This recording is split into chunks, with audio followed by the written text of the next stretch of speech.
Don't think this is just another self-help podcast. It's not. Well, what is it? It's still a hot mess, where we ask the question, is self-help helping? Every episode, we discuss, debate, and sometimes diss an aspect of the self-improvement movement. We want to know, is it all too much? Has it gone too far? Is it making us even more neurotic? Is this self-help or self-help? You make a mess of me. You know what I can't stand? No. Dog owners who don't have their dogs on a leash. Okay. Okay, like I don't mind if it's an off-leash park. So But that there's means that's no problem. Yeah, but there's so many times when it is not an off-leash park, but they're off their leash. Okay, so specifically you don't like dogs off the leash in non-off leash park. Yeah. Yeah, like you gotta go to a designated area for that. Right. For the rest of the world. Okay. I mean, I have a problem with people letting their dogs off the leash and then pretending they don't see them take a crap. Oh yeah. I'm being like, I don't see it, so I don't have to pick it up. Yeah, that's not cool. That's not cool. No. I cannot stand adults who ride a bicycle on the sidewalk. Okay, you're not 5. Sure. Okay. But I also don't think that bicycles should be on the same roadway as Mack trucks. Mm-hmm. It doesn't make sense. It's not safe. Yeah. So I don't know what we're going to do about that. But all I can say is when an adult whizzes by me on a friggin' bike, I'm like, oh my God, get on the road. You are not a child. I don't know. Okay. It really bugs me. So kids are allowed to ride on the sidewalk. yes. I'll tell Yes. you, I have been riding my bike on the road and felt so unsafe that I've skipped up to the sidewalk. And I'm like, look, it's my life or your peace of mind. Uh-huh. Oh yeah, no. I get it. So I know. I don't know. I'm My just life saying. might be more valuable than your peace of mind right now. Maybe. Here's another one. People who slam down their weights at the gym. You got to drop them, man. Drop them like they're like heavy, like they're supposed to be. Yeah, it actually takes more strength to lower them down without momentum. But if you're weightlifting, if you're doing like heavy weightlifting, like CrossFit lifting or whatever, like weight training like that, I think you got to throw them down. I guess once in a while, there is, I guess there is reason to throw them down. But I just find many times, and I find it with men. I will say this: a lot of men at gyms like to, throw either it's the free weights or the bar down just to declare to everyone what just happened. Well, I think that's the way you Look at me. see it. But maybe. I have gone to some weight lifting classes. Yeah. And I had never experienced it before, but they were all like women as well, like throwing the weights down. Yeah. And then I just felt like I had to do it because, I mean, I was still learning how to lift properly. Yeah. But I was like, I am dropping this because it's going to feel amazing. It's very It's a power jarring. move. It's a power move. It is. Thank you for pointing that out. But I just find it very jarring. Like I had this one girl at the gym a few weeks ago where she was like, you know how you pull down, like you're doing, the back, and so she's pulling down and then she's letting it fly back up, leaving then the weights to crash down. That's pretty annoying. That's annoying. Yeah. That's totally like control unnecessary. your weight. Control your weight. And it actually takes more strength to have the weights go down slowly. It's funny the things that like get under our skin. Oh, yeah. What about people who park illegally at the end of a street and block the view of the oncoming traffic when I'm trying to turn onto that street? It's very specific. Yeah. This just happened to you, didn't it? This happens to me regularly. What do you mean? There's always somebody parked at the end of the street that blocks your visibility? Yes. Okay. So they're illegally parked, right? Got that. Okay. They've gone beyond the sign, the legal sign. Okay. All right. The limit. Right. They've gone beyond the here's limit. the sign and the ass end of their car is sticking out past that. That's right. Right. That's why you can't park there, is because you're reducing visibility for traffic pulling onto that street. You know what irritates me? There's not enough parking in the city. Yep. Yes. Sometimes my ass is going to stick out a little bit. Okay. So we're talking about driving right now. Yeah, you Here's might one- be talking about me though. I can't stand when I'm at a light, okay, I'm the first person at the light, and after the light turns green, like 1 or 2 seconds, and I haven't started moving, sorry, I'm just like I'm not on it right away, and the driver behind me honk. does the honk. Yeah. The honk. You waiting for a certain shade of green, lady? That's right. Yeah. And I don't know. I cannot stand it. It's like, just give me a second. Hey, I think now people just assume that you're not paying attention, you're on your phone, and everybody just wants to go. I know. So Right? Like we impatient. take that orange light right to the very end, like we just go, we see the orange and we gun it, right? And we also, when it turns green, it's like, you got to be on. I find people are now of the driving through the red light, no problem. Yeah, I think That's a thing probably now. happening. We need a new color. I think absolute. Wow. What's that? I like that. No, I like that. Well, we need something after outside, red. That's outside the box thinking. It is. We need a new color. What's beyond red? We need something to actually make people stop now. You know what? We need something just to make people be better. Here's the thing. Okay. So I feel like everybody has the attitude of, I'm walking here now. Yeah. Even if they're driving. If you're driving, if you're walking, even on the sidewalk, I've been like coming up, like approaching someone Yeah, else. They're yeah. kind of like in the middle. And I start to think, hold on a sec. Like, you're kind of in the middle. You're obviously going to like step aside a little bit. And then they don't. And then I start thinking, well, don't think I'm going to move even more for you. Like the law of the sidewalk is, you go a little bit that way, I go a little bit this way, agreement, high five, we keep going. People now are like, I'm not moving.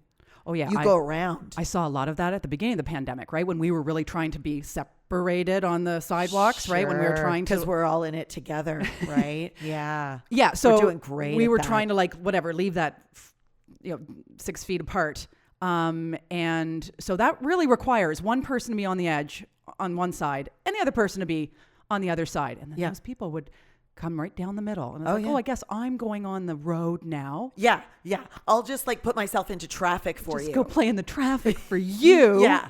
Just so you don't have to move from your precious position. Have you ever been on the road, driving, No, and the driver never. behind you? Hate. Oh my God. I'm filled with hate and rage right now. I know you really get riled up when Yeah. it comes to driving, but what about the driver behind you that starts flicking their lights, telling you to move to get into the other lane? That's me. Oh, That's that's me. you. Because I'm like, You're why that is this person in the fast lane and they're going so slow? Get in the slow lane. That's why there's all these lanes. So rude. Pick your lane. Do you flick?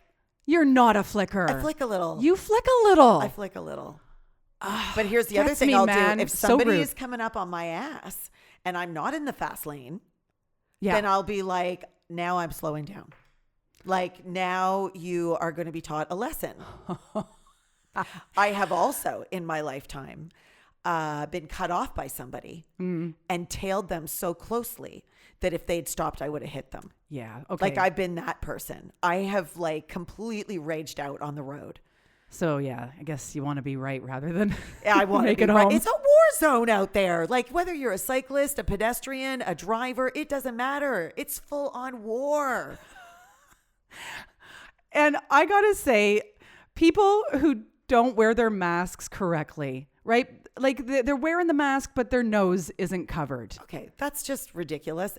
But their glasses might be steaming up. Honestly, at this point, we're like 8 or 9 months in. You don't need a mask tutorial. Honestly, just put it over your nose. If you don't have it over your nose, it's not working. I appreciate that winter's coming and masks are actually going to keep us warmer. Well, that's the little silver lining of that it's actually like quite cozy now. In the summer, you couldn't wait to rip that thing off your face. But honestly, after watching how people wear their masks, I now understand why contraception fails. That's all I have to say about that. Oh, Honestly. good one. Yeah. Well, anyway. There's a few things in life that can Oh, really... there's more than a few. But I have some stories, yeah. but maybe we should like figure out what we're talking about today. Well, I think it's important to point out that we're talking about these Little things. These little things That get right? under your skin, that rile you up, pet peeves. that could possibly affect your quality of life because you're letting them get to you. Yeah, we're talking about sweating the small stuff. We are. So this was your idea. You wanted to read this book. It was, well, no, I wasn't sure if I wanted to read it. No, it actually went like this. I said, you know what? We just need an episode where the two of us are just talking about something in the self-help world. It seems like it's time for that. And, or again, right? Because, you know, we do so many different things in our episodes surrounding self-help. And I was like, let's just talk about something. And I think because you know me, you texted back, how about read Don't Sweat the Small Stuff?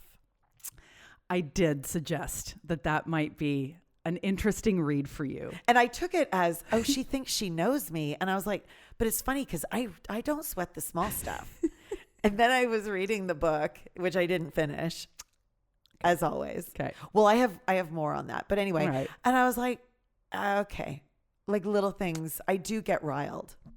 I get riled. But we all do. I have friggin' opinions about things, big and small. So I was reading it over the last few days in preparation for today, and I thought of you a few times. Like, Did you? What does Fanson think about this book? Is it landing anywhere for her? What's going on over there? But yeah, I need to like truth talk right now. it's cool. Do you want some truth talk? Sure. Okay. Let's hear it. Because we are going to be talking about Richard Carlson's Yeah. 1997 very big hit, Don't Sweat the Small Stuff. It's a classic. It's a classic. I think it was on the bestsellers list for 2 years. It was 101 weeks on the New York Times bestsellers list. And he went on to write like 20 books. Yeah, he has quite an extensive list of. He's no longer of work. with us. I know. I was surprised to see. I don't know why. 2006. Yeah, Well, because so, that's what happens, man. Oh, I know. Yeah, People come, people go. so he died of a blocked artery in the lungs. Oh. Pulmonary embolism on a flight Oh. from San Francisco to New York. He was there. He was, on the flight to promote his latest book. Was it quick? I don't know. I didn't. Like, I didn't wonder read- if he was like experiencing like symptoms and he's like, don't That's sweat the fine. small stuff. Yeah, It's okay. it's all right. I'm feeling a little short of breath. I don't know. It'll be fine. It'll pass, right? It'll pass. It'll pass. This too shall pass. Yeah. Yeah. So, is there any other things you wanted to say about Richard Carlson for the moment? I guess it's just important to note that he was a psychotherapist. Yes. And he Stress actually, counselor. and he ran a stress management center. Motivational speaker. Yeah, he had quite an extensive writing and speaking career.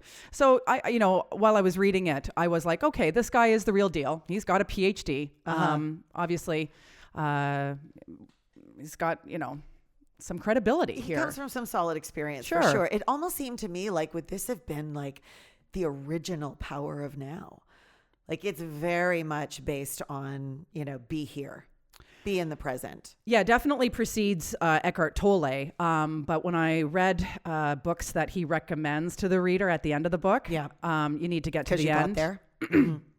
Anyway, so he cited Wayne Dyer, Marianne Williamson, Great ones. Deepak Chopra. So I can tell that Richard, while he was, of course, a psychologist or psychotherapist, he was also very much into, New Age thinking and spirituality. Yes, for and sure. mindfulness. Yeah, Yes. that's all in the book. He also cites John Kabat-Zinn. So he's very much been influenced by the self-help world. For sure. So it's kind of a collision, isn't it, of free therapy and then some, little bits and bobs. Oh of yeah, no, I mean, I thought wisdom. I thought it was just what I did read was really packed with like all the essentials. It's like truly the pocket guide for self-help, and everything that I've heard since, and pretty much anything that dates before. I just feel like it's all right there in that little book.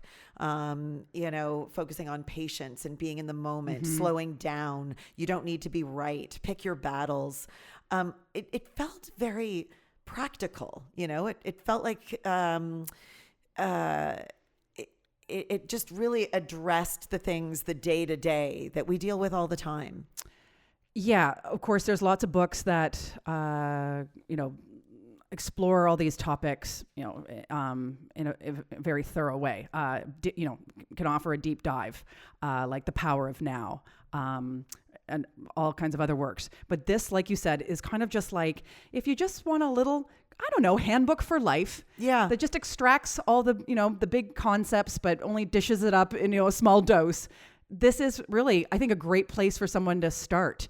And then maybe if a chapter grabs you, then you kind of, Google books about that, and then you can go into it. But I feel like it's all there. Yeah. You're right. And if I were to, in my opinion, I feel like people are indulging so much in self-help and reading so many books. And, I've half read a whole bunch since we started this podcast. And I do it until that sound starts. Remember I talked about that annoying sound that starts to fill my head when I get about halfway through these books. It's like that cicada or whatever in the trees. Oh, yeah. The tree frogs. That sound that starts. That's when that happens. I close the books. I put them down. I'm done. Okay. Right? Like, I'm so driven to get to that end just so I can know everything. Yeah. I'm like, I got it. I gobble it up. Well, clunk, done. Anyway, so I really do feel like this one offers it all up. I guess if you do want more detail, go find it somewhere else. But essentially, it's like he's not reinventing the wheel. Mm-hmm. These are just the things that we deal with day to day. And I don't think you need to necessarily read more books on patience. I think it's like, if you do not understand the concept of patience, do you not understand maybe slow down? Do you not understand take a walk in nature?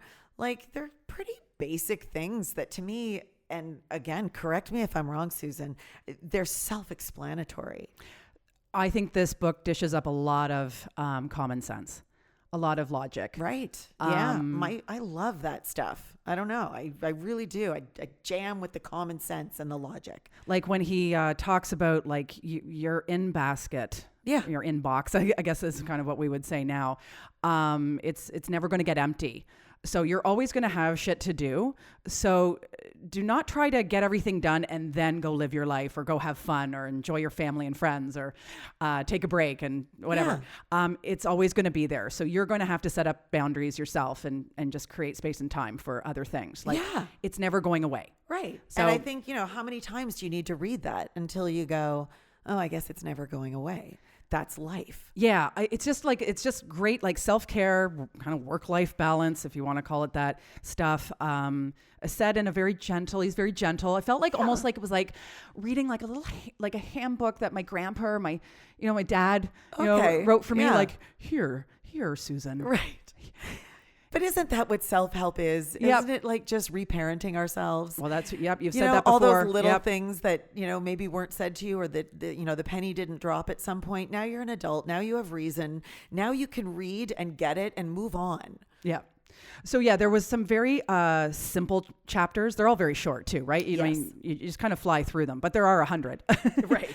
100 ways to stop sweating the small stuff. Because he really tries to just, I don't think he tries. He just encompasses everying. He does. Here's all the stuff that you need to know. Yeah. And it was, kind of adorable that way too, that it was just just a smattering. But there are moments where it's like, oh, now he's touching on, Buddhist philosophy or concept. And then you think, if I want to, learn more about that, then you go to a Pema Chodron or something like that. It's a Coles Notes at best. Oh, yeah. It's not even. It's it does give you the opportunity to find those little nuggets exactly as you're saying. I mean, I should have just let you say it. But go out and discover more.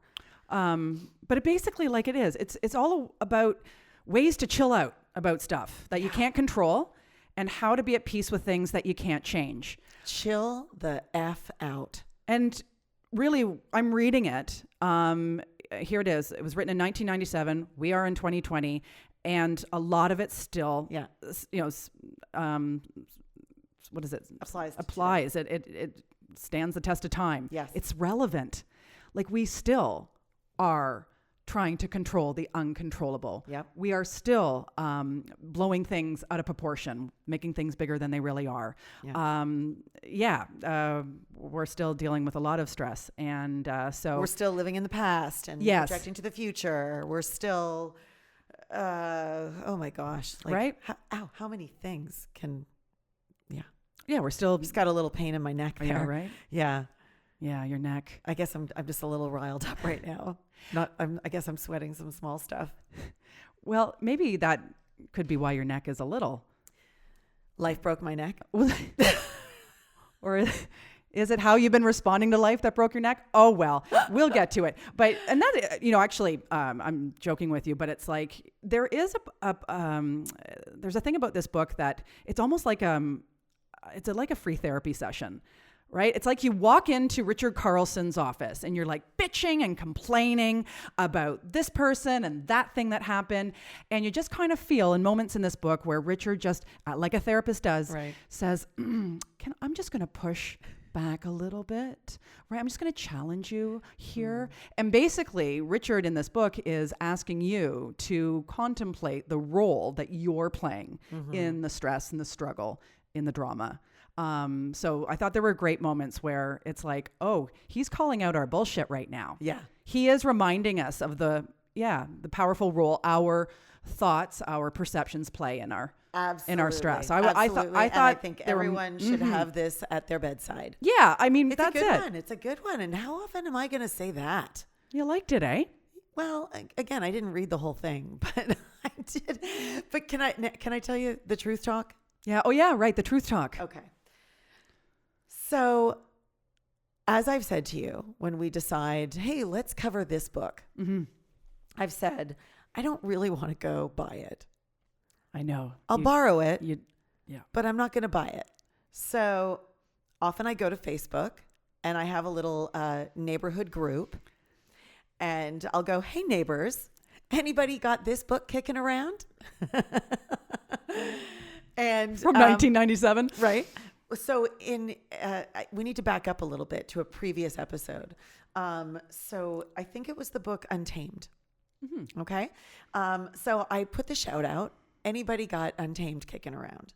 And one of the women on the Facebook group, the neighborhood group, said, I've got it. Come pick it up anytime. Another woman weighed in, one other person. And she said, oh, I want it too. Or can I have it after you? And I think, in my giving nature, I said, yeah, sure. Would love to. And then you can pass it on to somebody else. Then we ended up private messaging. I don't remember exactly. She contacted me and just message me here when you're finished Untamed. Okay. Okay. Yeah. And I said, you bet. And then a few days later, I said, I haven't picked it up yet because I can't find the original post to know where to go to get it. Ugh. Oh, no, she says, didn't you message the person? And I said, yes, I finally just found it. And she sent me the woman's name. And I said, thank you. And she gave me a thumbs up.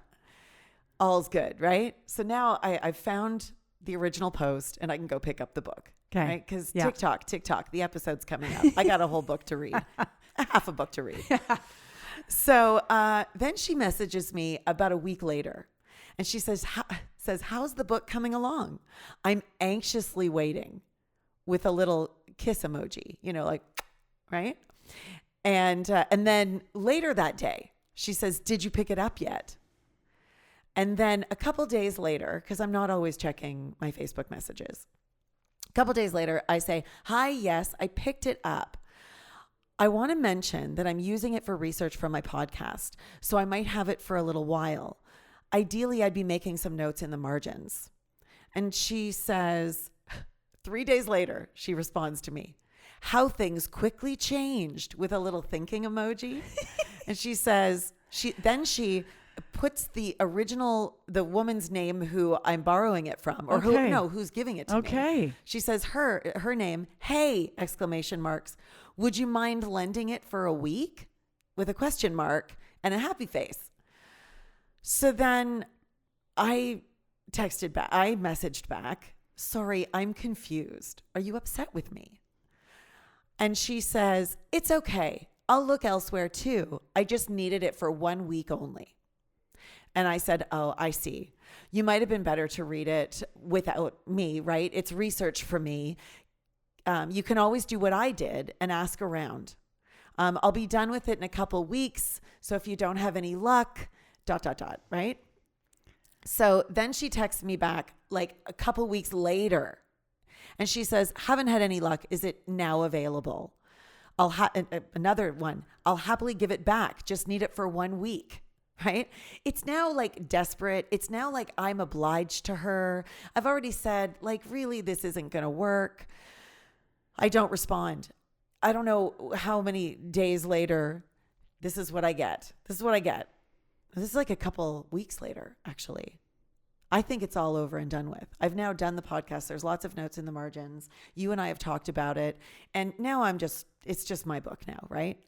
If I can lend it out, I'll lend it out, but I'm not going back to this person. So she says to me, shame on you, Miss Fanson. Oh, wow. Shame on you. Enough said. Then I get another message. Hope you teach your children to know when a loan is a loan. Thanks for doing your part in, quotations, paying it forward. Then I get another one. Shameful. Period. That's what I got. Oh, so you've made a new friend. Now I'm upset. Like, now I'm really upset, right? I don't feel like, I'm not upset at her. I'm upset. I'm like upset. I'm feeling like bad about it. I'm feeling like a bit attacked. I'm already feeling, because I've already talked to my partner about it, like a couple of weeks ago, going like, I kind of, I'm having to work on it. Like it's not just like read and lend at this point. Like I'm marking the book up. I'm like, whatever. So I said, oh my goodness, over a book that I actually had no obligation to pass on. My situation called for me to write in the margins. I explained. Done. She says, no abuse at all. You said you would pay it forward. Your situation turned out quite differently than what was set out. Shameful. Keep the book. That was your full intention. I just put, please stop messaging me. She put, you're pathetic. Go grab another free book, because I had just now gone back to that neighborhood site post page. And I asked, hey, anybody have Don't Sweat the Small Stuff? Because now this is the next one I have to read. So she says, you're pathetic. Go grab another free book like Don't Sweat the Small Stuff. Pff. I got a And then she wrote again, seems like you play this game regularly for hysterically laughing faces. Name is noted now. Oh, wow. Now, I've blocked her, which I've never done before. And I have like exes in my past. I've never blocked anybody. And that's what came out of, when you talk about Don't Sweat the Small Stuff. That's what came out of this whole experience. So I was literally coming into today going, even just trying to get this book showed me an example of what I think is small stuff, but it actually felt like a little bit like bullying. Now, I'm not saying I don't feel like I'm a little bit responsible. Like, I didn't give her the book. I didn't end up giving her the book. But it's not like she and I, like, I don't know if I broke a deal. I don't feel like I did. I feel like I did say to her, maybe I left her hanging, but I did say the situation's changed. I feel like she is sweating small stuff. And I'm kind of like now in the crossfire of someone who's seriously sweating some small stuff. And as a result of that, it really upset me. Yeah. Okay. So first of all, I just want to give you both like a Chapters gift card. Thank you. I just want to give both of you. I got just go buy the damn book. Right. I just want to get you guys some free books. Yeah.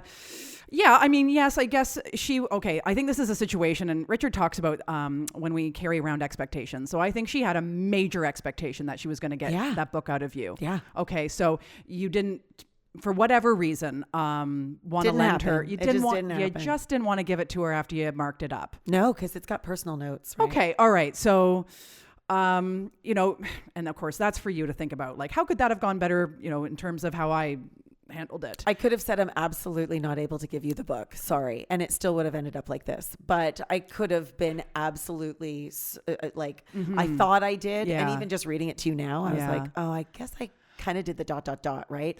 So, Okay, I think it's fair to say this maybe was miscommunication too. She really thought she was getting that book from you, I even though think you were a using it for the lot of podcast. Small stuff is miscommunication. Sure. So I think this is Yep. my point. Like, I don't really need us to solve this right now. No. But I think it's really kind of funny that here we are talking about don't sweat the small stuff, and just to get these books, and this one as well as an extension has like created this thing out in the world that potentially could be considered pretty small stuff. I love that you shared that story.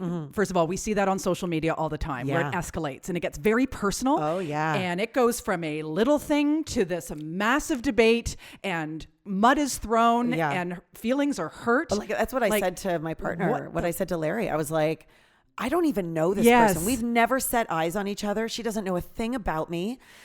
And it would be one thing to say, I'm just really disappointed. And I would have said, I'm sorry, but I'd rather not give you my personal thoughts. Like, whatever. Like, I think that could have gone that way. I'm not Yeah. saying it was up to her or up to me. I don't know. Like, we could dissect it all day. But the thing is she treated me in a very extreme way. Like, putting shame on someone in that way and bringing my children into it and my motherhood into it. I was like, it even though I don't know her, even though I kind of don't, like, I don't care about her, beyond the fact that maybe she's a suffering individual. I don't know. But it really affected me. Like, it did get me upset. Well, Richard talks about, when you have an interaction like that, to then go into a place of, and you said, compassion. It's like, Yeah. she obviously is not a happy human being, or Yeah. she's having a hell of a time in this pandemic. Maybe she just hasn't, been out doing things, and it is now affecting her. Sure. Like, she's not seeing clearly. And that's as far as my compassion has to go, because I think it depends on the situation. In this case, I don't know her. She was quite like rude. Yeah. Mean. Oh, yeah. Actually mean. Oh, yeah. A bit bullying, I guess you would say. Sure. And so in a situation like this, I did go to, okay, she's probably going through some stuff, or at the very least, she hasn't learned how to sort of take things on herself as well. And I did go there, but that's as far as I need to go. I think it's dangerous when you invest too much and then you start to I have no obligation to be overly compassionate towards her. I don't. I can just go, look, obviously there's something going on over there. I'm not going to take this personally. She doesn't know me or my children. She is, feeling disappointed, let down, whatever plethora of feelings that are going on. So I get that I have some responsibility in that, I guess. I don't even know if responsibility is the word. Something happened. I'm a part of it, but that's like as far as that goes. Yeah, I think Richard at this point, okay, we'll pretend like we're in his therapy session Okay. right now. And so he would just encourage you to do what you can to then take care of your stress level with it, right? So how can you maintain your whatever, he talks a lot about being peaceful. Right. How can you then, be at peace with this? And so, he has he has a lot of things to say about dealing with people. Like, I loved his idea of... Well, because we all have to deal with people. Exactly. I mean, I think that's at the beginning of the pandemic. Everyone was like, you know what? I think I can do this. I think I'm actually... Because it was like, I don't have to deal with people. And then we realize we do. We still do. And Enough time goes by and we're like, just get me some people. Yeah. And okay, so I think it's fair to say that it's all affected us. And I'd love to meet someone who hasn't said something or done something that really isn't particularly like themselves in this year, as life has been so challenging and we've experienced so much loss. So I think we can have compassion for her that she's probably, not acting herself. She might not be acting herself, but whether it's the pandemic or whenever it is, I mean, I think that our goal Yeah. is to just cause no harm, and who you are is still who you are. And when I think about, if you want to bring up, the pandemic and maybe things being elevated or heightened or whatever the case may be, I mean, like, my partner has not said one mean thing to me. He's not done anything or been whatever, like, he is who he is. And there's not one moment where I'm like, because that's his character, So where he's the one. where Wonderful. yeah, maybe. I'm right? glad. I'm glad for him. it's seriously where I have moments of like frustration that come out, and I'm like, cause that's me. Like that's still me. I still get frustrated. I get like a little bent out of shape about stuff. Sure. That's sort of how I let it out. Yeah. Is I just have to be like, and then this, and then I'm like, okay, moving on. And so Richard does offer up the idea that when someone is judgmental or critical, or even to the point where you would even consider her bullying, is, well, that just says a lot more about her than For sure. you not giving a book that Oh, you yeah. said you would, right? So it is, they're declaring to the world their state of consciousness, where they're at in their journey. And so you go, okay, yeah, this really isn't about me. This is just about your shit. Right. I also think it's important that you blocked her. So that's a boundary. You're like, okay, just, let's not engage. Yeah, that felt like Right? necessary. Yeah. I was like, this is not something that I don't need to necessarily go back and check the messages. I don't want an alert. I don't want to know, like, this is done. Yeah. Now, if you guys were friends, or, like if you had a real personal connection with this woman, Different. then Richard would consider, or he would offer up an idea like, treat it like anthropology. I don't know if you read this one, but I thought it was really cool. So anthropology is being interested without judgment in the Right. way other people choose to live and behave, which can help us develop compassion and patience with others. So, right? Like when you're curious about someone's response to something, like a decision, action, or behavior, you'll find yourself less annoyed and stressed out about it. It kind of leads you to explore what's really going on. So if you guys were friends, so if you were going to rock out this anthropology idea, be like, okay, girl, what's really going on with you? I'm pretty sure this isn't about a frickin' book, right? Like what's Right. going on? Right. You would inquire. You would Yeah. use a little empathy, and there would be stakes in the game because this is someone who's important to you on some level. Yeah. So I think it's all based on, that where they are in your world. So an anthropologist doesn't just assume that they, understand the species or whatever. So it's kind of that idea of like, okay, I'm not going to assume that this is, a whole situation about a book. I'm going to now see if I can, see the person, see the situation more clearly rather than having a distorted perception of them. So I thought that was kind of cool. It's like, yeah, see if you can really like, get more curious about it rather than assuming that they're just, just terrible. So yeah, he quotes, No, I think very few people are terrible. Yeah, it's, that's the truth. It's Yeah. just how we're managing what's going on. But that still is a display of something. It's still yeah. a reflection of character, or, like how you deal with it poor is woman. what you're responsible for. Yeah, the poor woman. I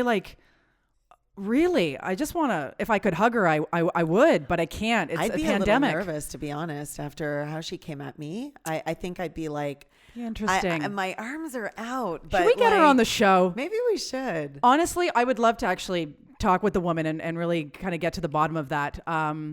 But yeah, so he Get took to the bottom of it. Yeah, like what's this really about, girl? Stephen Covey's 7 Habits of Highly Effective People. Yes. Richard actually points out one, and it's seek first to understand. Mm-hmm. And I thought, there it is, a great reminder. When we have a situation with someone, we're so quick, right, to create the story. We know what this is about, and we make All the assumptions we make. yeah, and to just slow down and actually, maybe ask the person a few questions. And again, it's about clarity rather than the catastrophizing that can go on our brain. Well, and when you seek to understand, yeah. then that person, something. Like we've often talked about, Yeah. loving is knowing. Knowing is loving. Like you can't hate what you, Yeah. what you understand, I think. Yeah. I don't know if that's actually true. I mean, you could understand something and be like, whoa, that's a pretty terrible thing. Well, you still need to be discerning in your life and again, put up Absolutely. boundaries. But also what you practice something that Richard suggested in the book, choose your battles. Right. So, you engaged with her to some degree. And then at one point you're like, this is not the hill I'm going to die on. I'm going to shut this down. Oh yeah. And that's, I think that's sometimes when we find ourselves just so stressed out, it's because we're picking all the battles. Now we know this. We know this phrase. We And I know think it. it'll snowball too. Yeah. Like once there's one or two things that you're starting to sweat on, so the things you're ruminating on, like then it just seems to pick up steam. Yep. And you take on more stuff. He also talks about choosing to be kind over being right.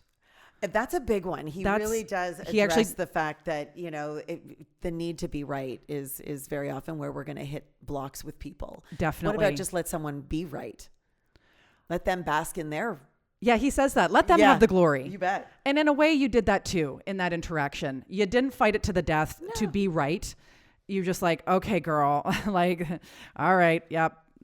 But how easy is it to engage that way? Oh, sure. How easy it is to be like, you know what? I told you this and blah, blah, blah, blah, blah, as opposed to sort of like accepting this is the way it is. Let's move on. He makes the remark, if you pay attention to the way you feel after you fight it out, put someone down, you'll notice that you'll feel worse. Yeah, like you've been attacked. Yeah, like you both feel like shit at the end. Right. I think that's a very important thing. Remember how you feel after you defend yourself and Yeah. Are you sitting there going, squash them Look and- at me. Yeah, I'm you're the greatest. I don't think you're feeling that good. No. If you really like If take you're- a second, it's like, Like if you're oh, brutally honest with yourself, you can't say, "Oh yeah, yeah. yeah, And if you can do that after you've done it, namaste." and you get in the practice of doing that after you've pushed your point or defended Yeah. your stance, then if you can get used to being in the practice of that, then you can probably start thinking of it before you begin to engage in that righteousness, right? Yeah. It becomes like, oh, hold on, I know how that feels. I don't want to go there. I don't need to do that.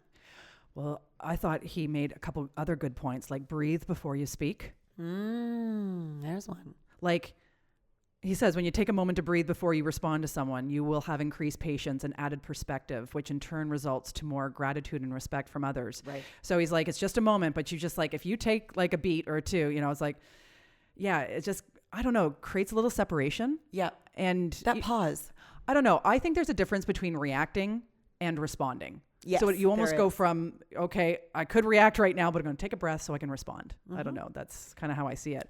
And he also offers up the idea of count to 10.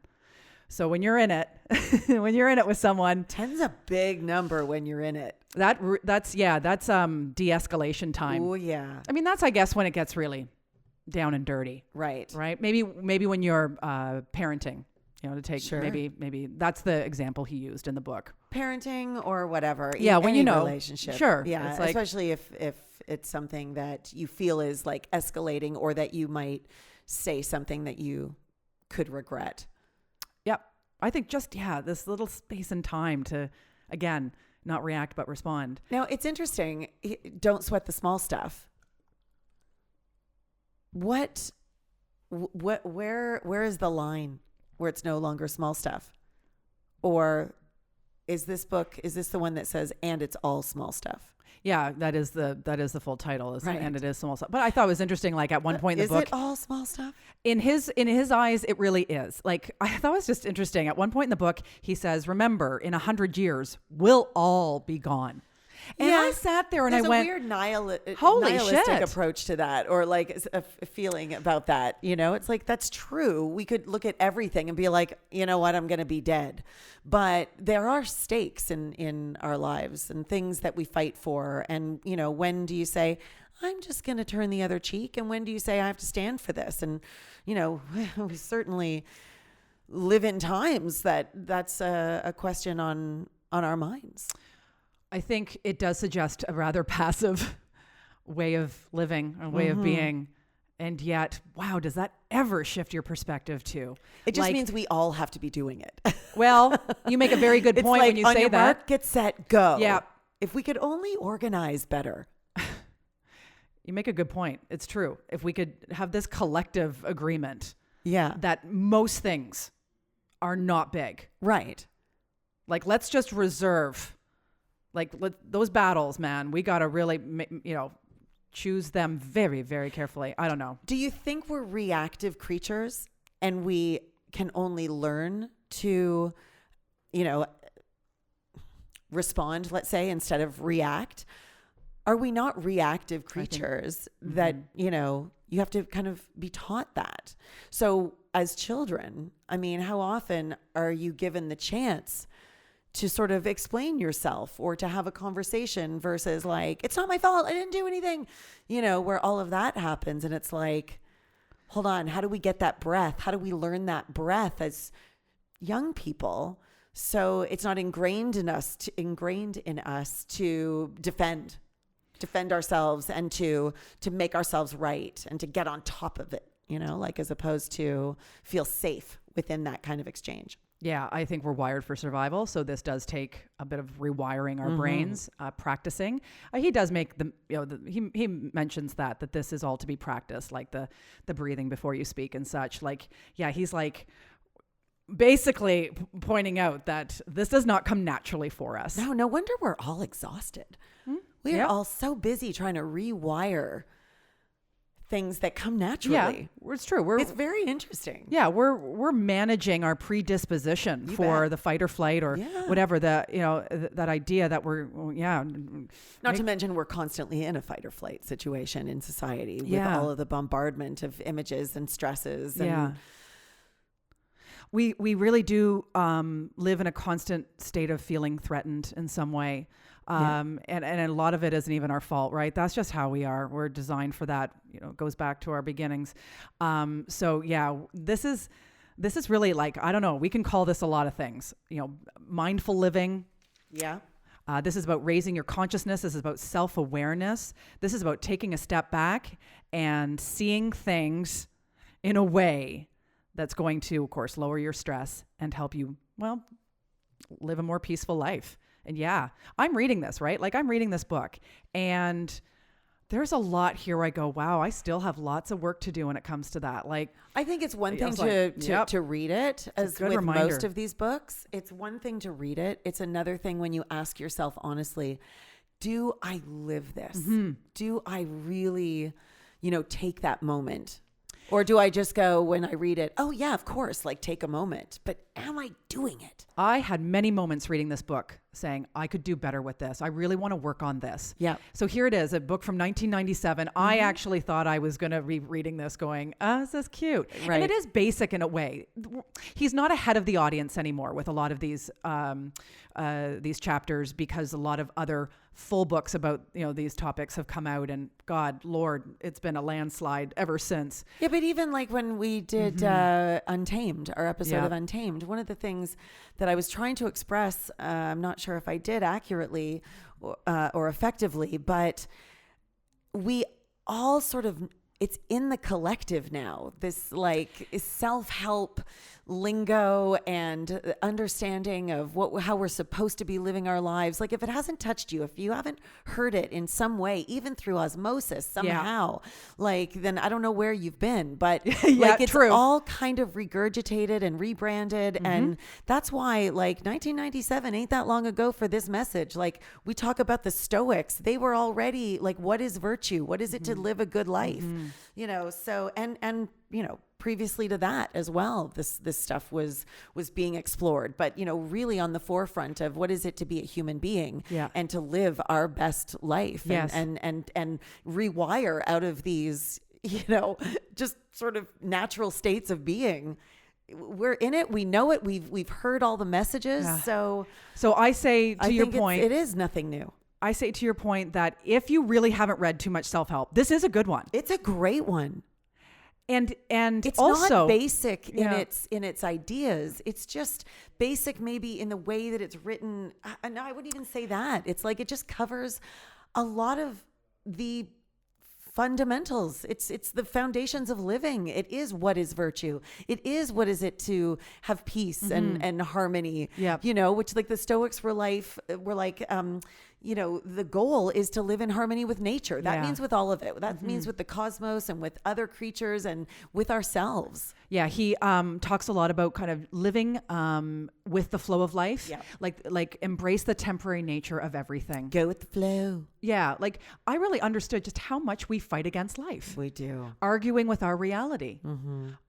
So as our expectations. Oh right? Yeah, he talks about showing up to all these moments in our life with great expectations. Right. And the thing is, they just lead to disappointment. disappointment. Life Every rarely time. looks like that image we create in our mind, right? Yeah. Life does not live up to our expectations often. And are we going to now fight against that, or are we going to work with it?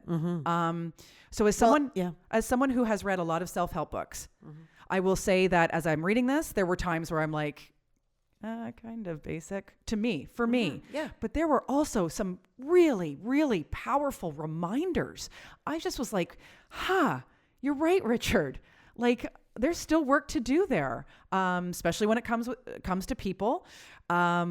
Still, I needed reminders about pushing back on life. He also, and this is why I think, whether you've read all the self-help books or not, however you've, whatever journey you've taken into self-actualization and an understanding of how you tick. Yeah. I think whoever you are, this book just sort of is that nice little reminder. Whether you've read the books and you've got all the previous knowledge, it really isn't necessary. I think it's a lot of great free therapy too.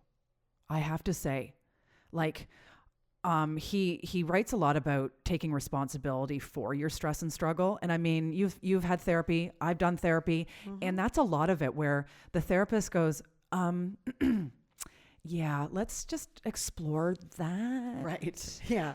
Let's take a pause. Take a pause. And let's look at that. Yeah. Like, I understand. I don't want to. That's why we are going to. But you really are looking at your own bullshit in therapy. Yeah. And Richard helps you do that a few times. Yeah. I like how he quotes John Kabat-Zinn's very famous book, Wherever You Go, There You Are. And basically that teaches us to stop wishing we were somewhere else because we will be happier there. But the truth is we won't be happier there because our external circumstances contribute a very small percentage of our happiness. Yep. You, like you, Fanson, or you, Susan, will be at the next place you go, and you, meaning how you process and respond to your external circumstances, contribute a huge percentage of your happiness. So if you are, it's a hard reality to embrace, but like if you're going to be miserable here, you're not going to be happier, over there. No. I thought he offered a lot of reminders about the powerful role we play in our stress. Yeah, he says stress is nothing more than a socially acceptable form of mental illness. And it actually made me wonder because this was 1997, and we've certainly talked about anxiety in all of its extreme versus mild cases being a form of mental illness, which has always struck me as like, does it fall under that umbrella? Like, is it actually a mental illness, or is it just something that we all deal with? And at what point does it become a mental illness? Like, are we ever going to live without stress? No. Is it how we manage stress? Probably. But is it just a socially acceptable form of mental illness? Depression and anxiety and other forms of mental illness really do alter our behavior and our sense of worthiness and our joy. And so I think stress does the same damn thing. What it's like to be around someone who's stressed out. Like, you just see, it's like, oh, they're not acting themselves. Like, you can see the, I don't know. It's hard to watch at times. And I think that's like watching someone who's dealing with clinical depression or terribly, dealing with high amounts of anxiety. And I think, we now, right. If I were sitting here talking about being rather depressed right now, you'd be like, oh, wow. But if I'm saying I'm stressed out, you'd be like, yeah. So you're join the stressed out club. Right. So I'm suffering and I'm altered in both scenarios. Yeah. But one would get your attention big time. Yes. And one would be like, eh. So I love that. At first, when I read the quote, I was like, whoa, what did you just say? And then I went, oh my God, I think he's right. Yeah. It's yes, I thought it was bang on. I also like that he says life is a process, just one thing after another. When you lose it, just start again. Oh my God. Can I just please just say how excited I was to read that part of the book? Yeah. It's so great. Honestly, what was it? Yeah, it wasn't that the chapter called Cut Yourself Some Slack? Yes. Oh my God, I actually wrote hallelujah beside it. Because Fanson, it's what we talk about on this podcast about self-help or self-improvement, then leading us to hate ourselves when we stumble and fall as we try to be these better human beings. So here it is. Each of these strategies in the book is geared toward helping you become more relaxed, peaceful, and loving. One of the most important pieces of this puzzle, however, is to remember that your goal is to stay relaxed, to not get too worked up or concerned about how you are doing. Practice these strategies, keep them in mind, yet don't worry about being perfect. Cut yourself some slack. There will be many times when you lose it, when you revert to being uptight, frustrated, stressed, and reactive. Get used to it. When you do, it's okay. Life is a process, just one thing after another. When you lose it, start again. Yeah. And I'm getting chills, actually. I'm I like, cried. thank you I so cried much. when I was reading some of these. Like, it was just like, it was like a letting. I just think every self-help book could start or end with this kind of messaging to the reader. Here are some ideas. I don't know how you're going to do with them, but cut yourself some slack. I actually kind of prefer this at the moment to my boyfriend, Mark Manson. I kind of like this approach. It's kind of like, hey, it's okay. And it's just life, as opposed to, hey man, it's fucking life.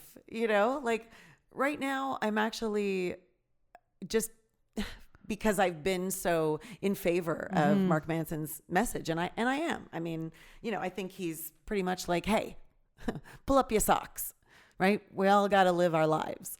True. He's just another self-help author saying, get your shit together. He's just saying it a little harder, right? I actually made the note that this is fuck it before the fuck it revolution. Yeah, like I feel like that, but I kind of, surprisingly, I think I'm saying to you, with wide eyes. Yes, your eyes are wide right now. Surprisingly, I prefer this approach. I think it's kind. I think it's like it's showing that, hey, you know what? It is kind of hard to be human, but guess what? You are, and it's okay. And here's what we have to do. We gotta we gotta ease up. We gotta take a look around. It's just a nice, good message. Can you imagine if after talking extensively about being kind and compassionate with others, that he then just wasn't that to his readers? Right. He really does walk the talk. I found him to be a very peaceful reader. For sure. Writer. As I consumed it, there was no moment, I honestly, when I was reading Rachel Hollis, I really felt like she was yelling at me like an angry parent. Yeah. And there was no point in this book where I thought that Richard was frustrated with me. No, not at all. And I also, with Glennon Doyle, I felt like she was jumping up and down. Well, yeah, that's true. A little bit in my mind's eye, where same thing with Richard. I was just like, yeah, thanks, man. And I think that might be because he's a psychotherapist. Yeah. Honestly, this is why I'd prefer to read books by people who are experienced and decorated in their field, whatever, than somebody who's like, you know what? I got over my Coke problem, and you can too. Like I always say, right? I know I become repetitive, but I prefer these to those memoirs. One thing that I think those in the field of psychology do well is to validate, how tough life is and how, our struggles. And so I wasn't surprised that he was so validating in that this is hard stuff to master, right? It's a practice, and you're not probably going to ever be perfect and all that. All those you won't be. Very healthy perspectives and messages. It was like sitting, honestly, it's like a free therapy session. Yeah. And also to your point, there are many books in the self-help genre written by psychologists. Yeah. So we've got New Age. Right. And then we've got kind of the stress reduction, mindfulness stuff. And then of course we got the health and wellness part. And then there's a whole lot of books written by psychologists, understanding emotions. All for it. So there is, it's a extensive part of self-help. So yeah. Do you feel like reading, a book about somebody's life story, or do you want to get some, actual understanding of yourself and the way things are? I mean, I just feel like what's her name? Brene Brown. Brene Brown. She's a great example of that. Dueck, what's her name? Mindset. Oh, yeah. You Yeah. know, like those Joyce?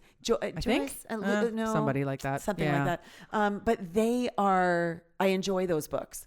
I really feel like, you know, I'm understanding something at a really good level about, you know, how we tick as human beings and how I relate and how I factor into all of that, as opposed to just somebody's story that I'm supposed to, I don't know, in the end feel like, if I could just do a little bit better, I'd be there too. Yeah, that's true. To understand the workings of the mind and to understand your emotions is probably just as important and as any other, you know, kind of self-help book.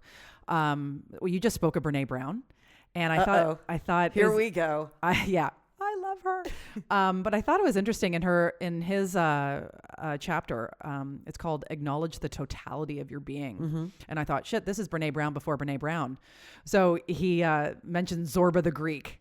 Oh, right. Zorba the Greek was Have you read that book? Oh, it's good. Zorba the Greek was to have described himself as the whole catastrophe. Yes.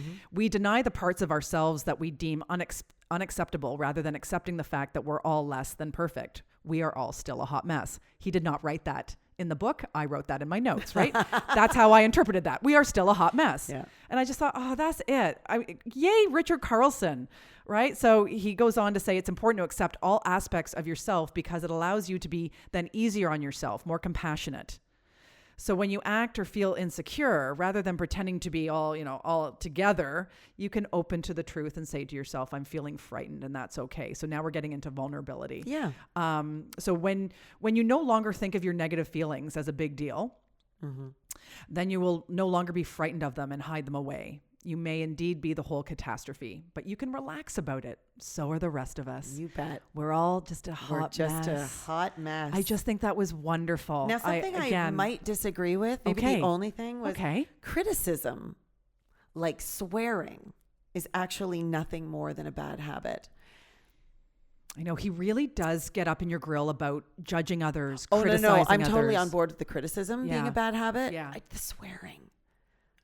Really, Richard? Are you taking swearing away from me? It's funny. It's not a bad habit.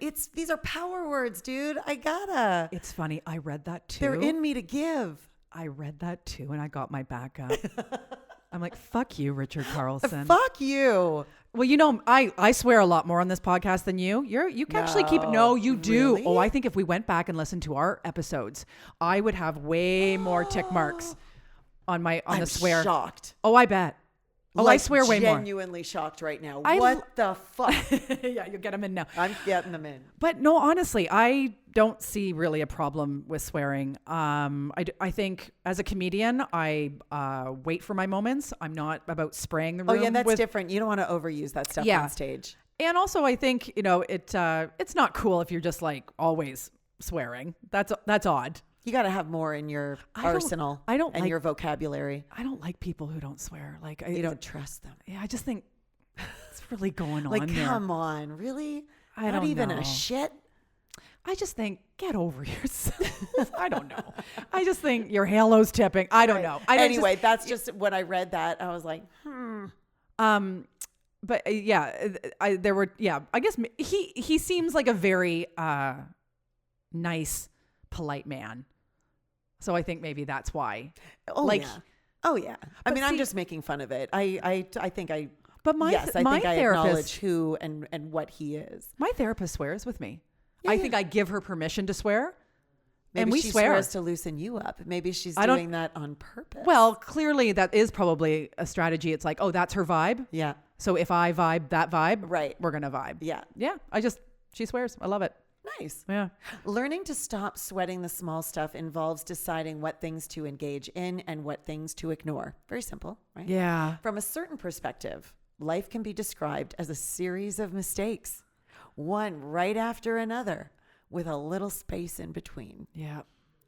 I found it very Buddhist in the idea of take away the story, and just be one with life being, it's going to be exciting. It's going to be boring. It's going to be fun. It's going to be shit. It's going to, oh, there I swore again. Yep. No, but that's it. I think that's it. We just really need to be okay with how things are. The key to a good life is this. If you're not going to talk about something during the last hour of your life, then don't make it a top priority during your lifetime. I wrote that down too. Like, whoa. Huh? There's not much I have left to talk about. But really, how many people are still going to be going on about Donald Trump in their deathbed? Right. I mean, but are you really? Would you be? Like, So why are we going on about it so much, right? Like that's the connection. Unless you're going to be still going on about it at the end, why are you going on about it now? yeah, I think that's what he means by that quote. Hey, I think so. I think, like, why are you wasting your time on something that actually, you know, when we talk about that deathbed moment, so few of us are going to have it. But, you know, when you talk about that, it's like, what's important? What is actually important? he actually throws out the idea to imagine yourself at your own funeral. When we look back on our lives, how many of us are going to be pleased at how uptight we were? Right. Yeah, there it is. Truth. Truth. Wow. Well, you know, Oh, by the way, It's almo- yeah, sorry. No, I no. was just going to throw out a book. A book. There's a book published by Hay House. It's called Top 5 Regrets of the Dying.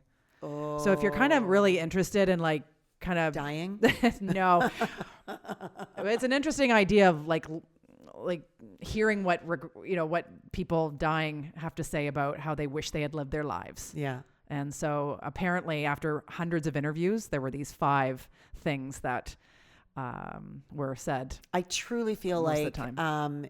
If you really put your mind to it, you could even guess what those are. Yeah, true. You know, I Yep. bet you don't even have to read that. You can just dig deep and be like, what do you think those most important things are to humans, Yeah. to yourself? Yeah. One of them is they wish they had worked less. Yeah.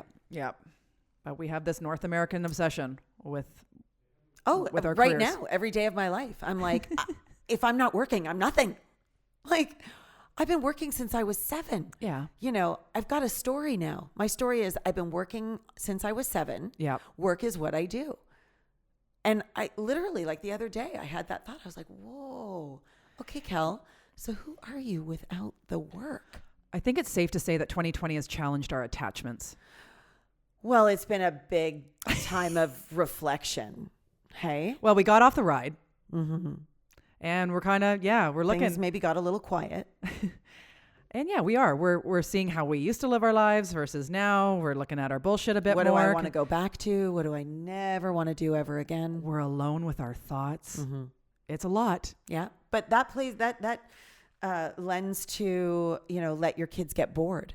Right? Oh, I like that one. I really feel so strongly that, you know, I think it was Glennon Doyle who said when we give our kids these phones, we take away their boredom.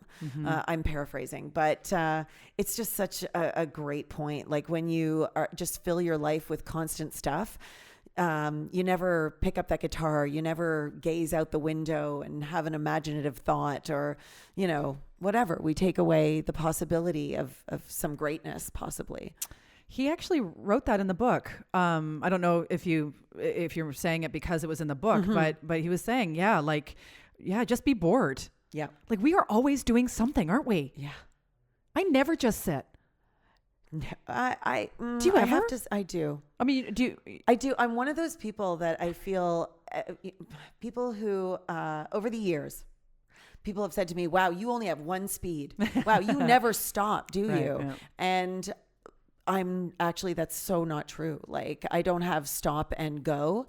I really, I'm pretty good at just like taking a little downtime, being quiet. I enjoy my like alone sort of meditative times. So yeah, I'm not bad at that. like I'll have stuff in my life that quiets my mind and brings me into the present moment. Like, you know, went on the spin bike today and, you know, did a Peloton class. Oh, by the way, Hey, there's free therapy too, by the way. sure. Peloton. Those instructors, I don't even know what the hell it is. Peloton is like virtual spin classes I can watch online. Oh, I Now see. you can get the Peloton bike as well. Oh, I thought someone was spinning for you. Oh, I wish. God, that'd be nice. Yeah. Yeah, but they're very they're very motivational, inspirational, and spiritual. And they're honestly, you take a Peloton class and there's self-help for you. Sounds very elevated. It's it is Next level. I feel great just listening to The them future talk. of exercise. I like that he said create patience practice periods. For the next 5 minutes, you don't allow yourself, right, to be bothered by anything. Anything. Like you're just like, I'm just going to be cool with anything that happens. Right. It's a little bit like meditating. Yep. Right? Yep. I mean, we've talked about patience before, or I think it was our jargon episode where I think you were like telling me all these new age self-help lingo vocabulary. And I was like, but isn't it just blah, blah, blah? And I think you said, I think it was mindfulness. Yeah. And I was like, patience. Isn't it just like, but it's not. They are different. But maybe it was something. And I was like, isn't it just like patience? Can't we just go back to that? It's interesting. So this book was written in 1997 and he's using the word patience a lot. You don't hear it anymore. No. We've turned it into something else. Yes. But we talked about it on one of ours.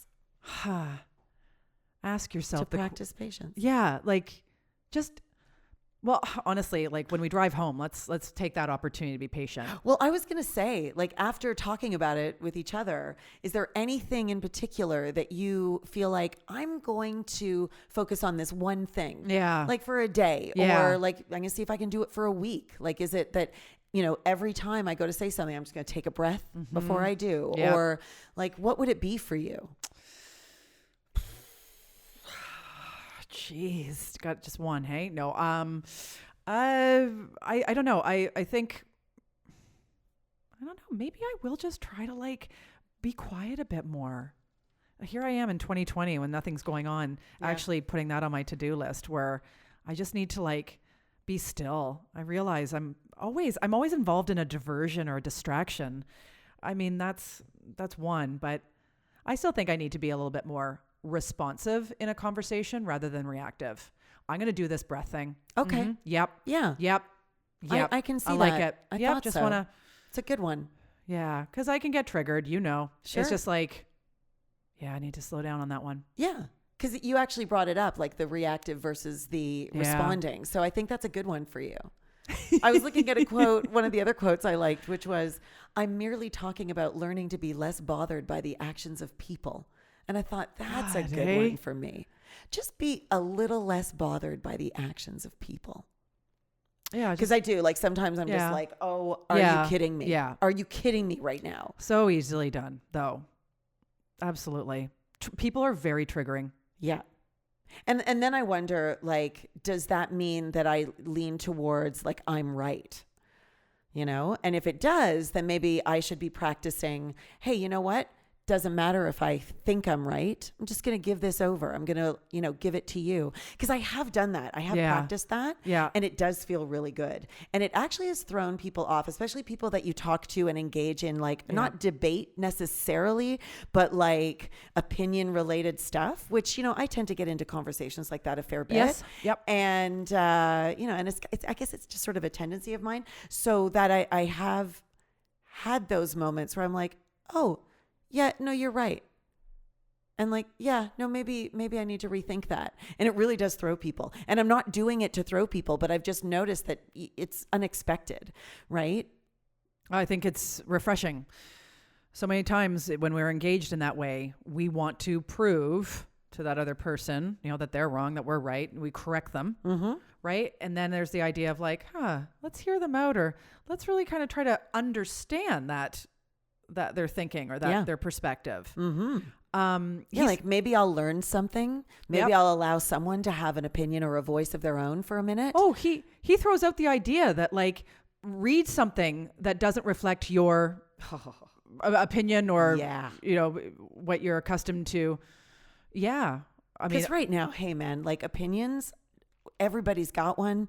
Everybody feels like theirs should be voiced and loud. And it's like, yeah, okay. Like we all have a voice, so I guess we can use it. But yeah, he said, read books, read articles. Pay attention, listen. That express a different, I thought, oh, this is long before Facebook algorithms. He's saying this, right? Because that's all Facebook does is affirms what we believe. We never see another point of view.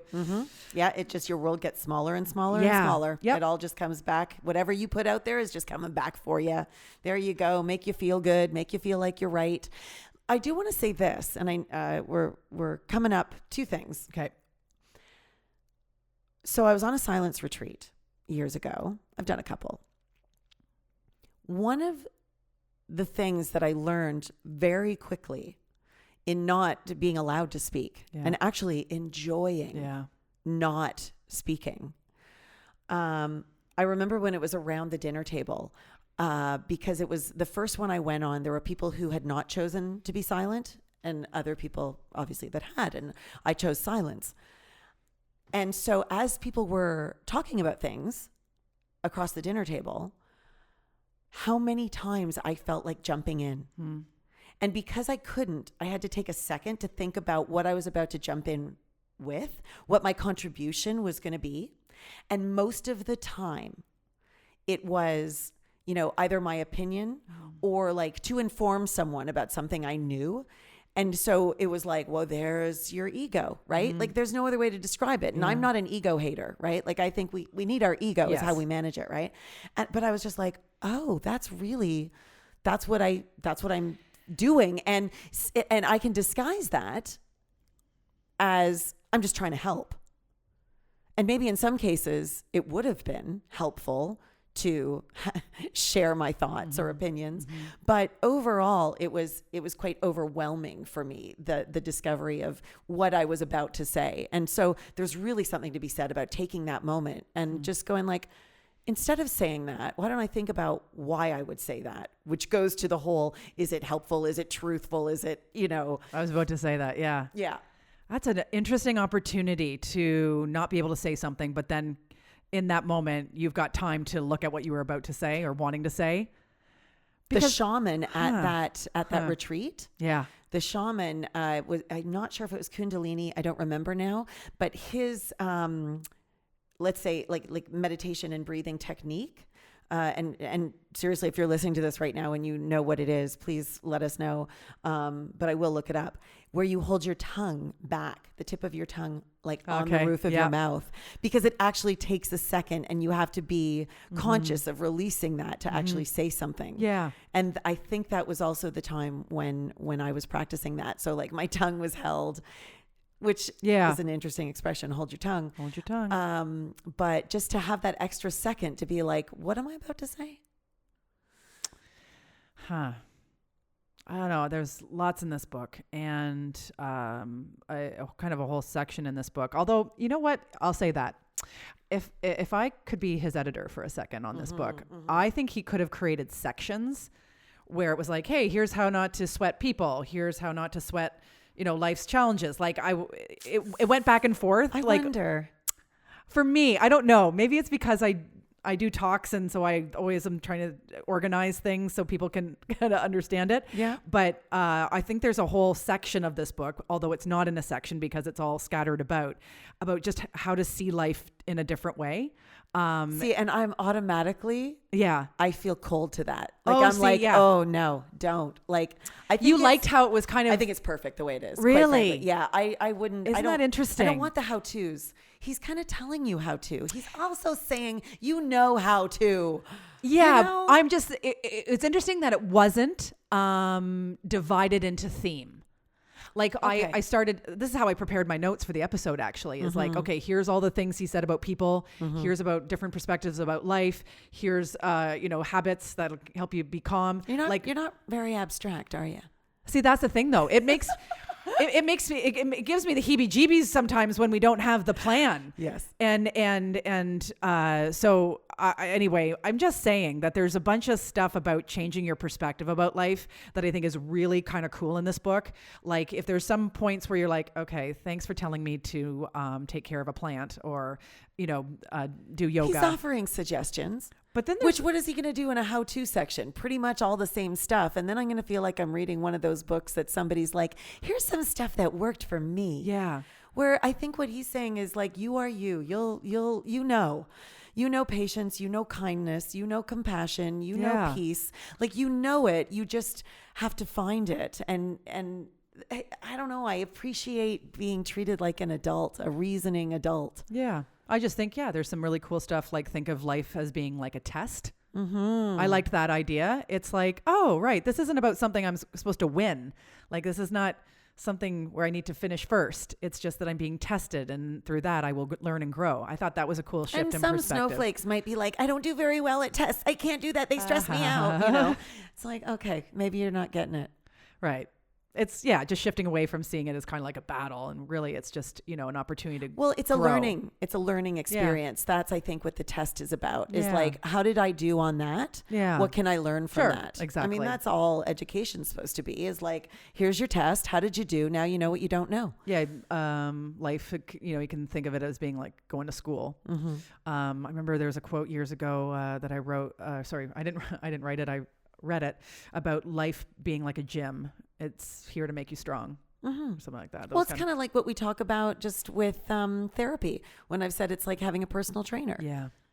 I don't know. Now we're just I know. now we're doing little circle loop-de-loops. I know. That's just like this, and this is just like that. I just really think of your problems as potential teachers. Like, that's cool. Like there's some really neat shifts in perception about adversity and here too. That's all. I just wanted to point out that it can be very simple in nature, but then there are some chapters where it's like, whoa, what a cool way to look at that. And I think we both are giving this book a big thumbs up. Not this was meant to be a book review, but we hadn't discussed it beforehand. No, and we didn't. both It discovered gives that we me anxiety. really like it. Yeah. Yeah. Yeah. All right. Well, it's time. Okay. It's now time to play that game that usually leads us to sweating profusely. It's time to play Name That Guru. Yes, this is when we read 3 self-help quotes to each other, and the other person tries to identify what self-help guru said it. Now, in this episode, Right. we on. really wanted to pay tribute to Richard. Yeah, I think when we discuss an author and Yeah, a book, we we- usually quote the book. It's only fair. Yeah, we kind of decided it was weird to actually quote anyone else but Richard. Yeah, so now we we're have just been quoting him the whole time. We've been reading excerpts Yeah. and quotes, but we're going to continue. So if you have enjoyed and you want to know more about the book, here's a few more quotes on our way out. Yeah, that's right. Here we go. Oh, this one I thought was good for 2020. The fact that we can't see the beauty in something doesn't suggest that it's not there. Rather, it suggests that we are not looking carefully enough or with a broad enough perspective to see it. Nice. I liked it. I thought, yep, that's for 2020. Richard Carlson. That's right. Yeah. You got it. You got it. We deny the parts of ourselves that we deem unacceptable rather than accepting the fact that we're all less than perfect. We're all still I'm not a even hot sure if mess. you said that one through the thing, but it was one that I chose that I liked. Yeah. Oh yeah, you said that one. So I've got a few here, so that's good. When you let go of your expectations, when you accept life as it is, you're free. To hold on is to be serious and uptight. To let go is to lighten up. Yeah. Yeah. Yeah. We really do have to be very careful about our expectations. Mm-hmm. That causes the resistance. Right. If you can just get it in your head, expectations lead to disappointment like every time. It leads to resisting what is, and which is what stress is. Yeah, you just kind of have to be really open for just anything. Anything. Yeah. It's hard to do. Yes. It's hard to do. If this were fear easy, of the unknown, and we want to control things. that's it. Yeah. That's it. We want to control. Mm-hmm. Your heart, the compassionate part of you, knows that it's impossible to feel better at the expense of someone else. Yeah. That's our true nature. So you can try, but you ain't gonna feel good about it. Your job is to try to determine what the people in your life are trying to teach you. You'll find that if you do this, you'll be far less annoyed, bothered, and frustrated by the actions and imperfections of other people. Right? Like I do. I try to see people as teachers, not as adversaries or anything like that. I try. There's a germ of truth or a gem of truth in something everybody says. He said that. That was great. Yeah. Did he say gem or germ? I can't remember. There's a speck. There's a something. Bit of truth to everything that people say. I know. And sometimes even Trump supporters, there are some things that they say that are probably true about Donald Trump. Take it on as your own truth. It means you just you can hear it and therefore you can learn something from that. Like that, people think that way. Yeah. That might be all you get from it. Oh, people think that way. right? So without judgment or criticism or whatever Yeah. about it, you Yep. can still learn that people think that way. And then wherever that thought takes you from there, that's observational, it's discovery, and it informs you maybe about your own opinion as well. There's so many ways to play with these thoughts I that think don't so. have to be negative and like a threat, you Yes. know, like the truth is, Yeah. it's up to you in a way. Yeah, so let's extend that compassion and love and patience to Trump supporters and to all a good night. To all a good night. I don't know if we should end it there or. Okay, here's one that I just think is good for like, you know, everything. I don't know if you said it or not. Effective listening is more than simply avoiding the bad habit of interrupting others while they are speaking or finishing their sentences. It's being content to listen to the entire thought of someone rather than waiting impatiently for your chance to respond. And I just think it's a good way because, you know, we talk so much face to face here, and there's times we get excited and, you know, we like interject or whatever. But I feel like there are times where I'm listening to someone and I'm actually not listening. Like, I feel like, you know, I'm listening to you, for example, but there's times where, you know, I'm very aware where it's like, oh man, I was really just like, I was just banking this thought till it could come out of my mouth. We wait around to Yeah. respond or react or speak. Yeah. And I think hosting this podcast with you has trained me better as a listener. Of course, we try, right? We try. It's not perfect, but we try not to cut each other off or. I've you know, asked you to cut me off. Well- I've been like, for goodness sake, Susan, you know, when I go on those roundabouts, can you just like, Fanson, Yeah. where are you going? But as we like share our opinions, Yes. you tell a story, whatever, we share what's in our notes. We try to have that respectful back and forth and give each other that space and time to express, you know, ourselves. And so And we're also keeping the conversation going. I wasn't we finished. Both are having like, you know, we're both being inspired by what each other says, but absolutely like, you know, that practice of, okay, you know, like, what have you got over there? So And now- then, you know, hopefully I won't forget it over here, right? Like that's usually what it is, isn't it? It's like, I'm going to forget this and this is good, but yeah. So yeah, we're gonna try to take that breath before we respond, but we might also lose our thought too. Well, we might lose our listeners because they're like, are they done? No, we're just breathing. We're just being active listeners. We're just trying not to sweat the small stuff. We're trying. We are trying. We're very trying. Anyway, thank you so much for tuning in today. We hope that you've enjoyed our little book review. Yeah. And our discussion on being at one with things in life and Going with the flow. going with the flow. Because you're Susan Stewart. And you're Kelly Fanson. And we're still a hot mess. We'd like to thank our sponsor, Purple Jade Wellness Center, for your support. Thanks also to Monkey Junk, the Juno Award-winning blues band consisting of some of the best people and musicians we know. We'd also like to thank and give a 3-minute hug, because self-help says that's more meaningful, to the Podplant and Mike Wixon. And hey, why not subscribe or follow our show? And please, for the love of Oprah, give us a rating and review on your iPhone podcast app. And if you're into social media, you can find us on Instagram at Still a Hot Mess Podcast and like us on Facebook at Still a Hot Mess. And thank you, Fanson. And thank you, Susan. You make a mess of me.